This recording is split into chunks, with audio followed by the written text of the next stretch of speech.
ASL. Join hands to defeat India. Let's see what can China do. The answer is not much. China has only 2 points of entry for its ground force offensive against India. First through Ladakh, second through Arunachal Pradesh, and no, not through Nepal. Nepal won't allow this, and it's just not really possible for a massive ground force to get through the mountain ranges of Himalayas, especially when there are no motor-able roads. So in case of Ladakh, they can be easily repelled by a handful of well-placed regiments. Such is the nature of the Himalayas.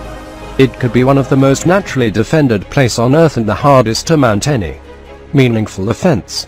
So Ladakh will become a slaughterhouse very fast, as after a few bouts into the mountains it won't matter how many troops come in, they will be slaughtered. Arunachal Pradesh has just recently started to develop infrastructure.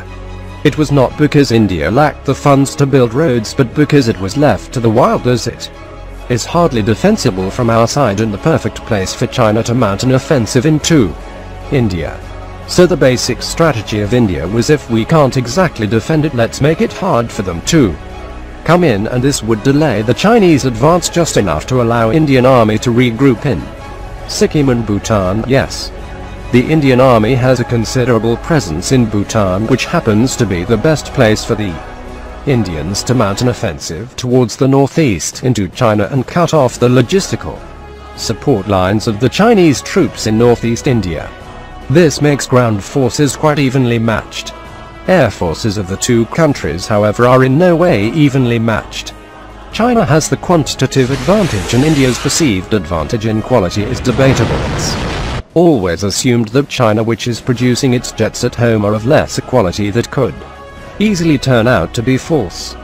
India will have to compensate for it by deploying overwhelming no of SAMs, which would at least ensure denial of air superiority to China. This leaves only one meaningful theater of war left, that is between the two navies, and here too China enjoys an advantage in nose, but India enjoys the advantage of being the home team. 2 aircraft carrier battle groups, which will be handy in the Bay of Bengal and the proximity to the Andaman and Nicobar Islands, where due to its strategic location it's fairly easy to fend off a larger naval force from ever entering the Bay of Bengal. This choke point, if used properly, can potentially bring China to its knees. Also, it helps us that most of nations in the region are not very fond of the Chinese either, so they could be persuaded to provide intelligence. Pakistan has no direct advantage with respect to India, but still a sizable no of Indian forces, air, navy and army will be engaged with China, which makes it a bit harder to beat Pakistan, but not really hard enough. Pakistan only holds 1 point of advantage in the Kashmir region, which it will exploit, and a sizable no of its forces will engage the Indian armed forces, whose objective will be to cut off our supply lines to our troops engaged with China in Ladakh. This will have to be defended until our ground forces can mount an offensive through Rajasthan and penetrate into Pakistan, and with a population as volatile as of Pakistan, it's quite possible to involve Balochistan rebels and Sindhi rebels into a freedom bid, which will really be quite embarrassing for Pakistan. China will not be able to reinforce Pakistan with troops, as again it is not the best place for any significant army to just pass through. Deployment of one of the carrier battle group in the Arabian Sea will ensure the destruction of Pakistan's navy and ports and airstrips. Air Force of India has a stellar record of maintaining air superiority in all the wars involving Pakistan. Sri Lanka, at risk of seeming cocky, will not consume more time than a day of rigorous bombing runs. Conclusion: if all else fails, we will arm every able-bodied citizen of the country and send them to fight for the homeland. If Russia can defend itself against Hitler's Germany, so can we. I don't know about the rest, but I think Indians, after 800 years of sustained invasions by the Muslims and 200 years of British rule, have lost their appetite to be invaded yet again. I would rather fight than see my country and myself humiliated. It's my country and my future, and I do intend to keep it that way. I'm not being a warmonger, but I just believe in hope for the best but be prepared for the worst. And if our history hasn't taught us this much, then I don't know what will.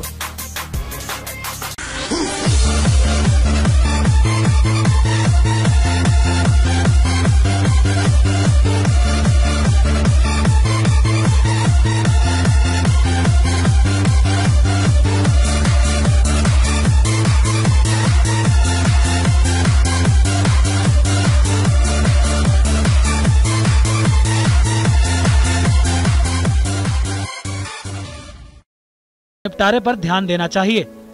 PM दंग ने यहाँ तक कहा कि दक्षिण चीन सागर की आजादी का जिम्मा भारत को उठाना होगा।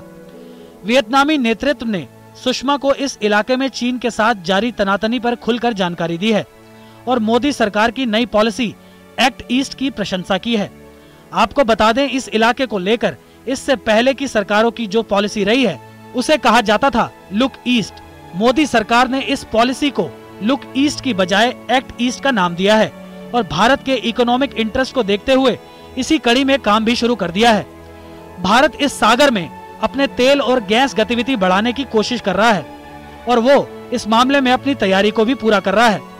चीन और वियतनाम के संबंध दक्षिण चीन सागर में पार्सल द्वीप पर हनोई की दावेदारी के मुद्दे पर पिछले कुछ महीने से खट्टे चल रहे हैं। सुषमा स्वराज ने वियतनाम में अपने संबोधन में कहा कि भूमि, सागर और हवाई मार्गों से आसियान और भारत के बीच संबंध मजबूत किए जाने चाहिए। कहा यह जा रहा है कि चीन भारत और वियतनाम की इस पहल से काफी नाराज हो सकता है। दरअसल सुषमा स्वराज की ये यात्रा सितंबर के मध्य में होने वाली राष्ट्रपति प्रणब मुखर्जी की यात्रा से पहले की तैयारी है। उसके कुछ ही दिन बाद चीन के राष्ट्रपति शी जिनपिंग भारत की यात्रा करने वाले हैं। ये सारी कवायद भारत की कूटनीतिक और राजनीतिक तैयारी मानी जा रही है।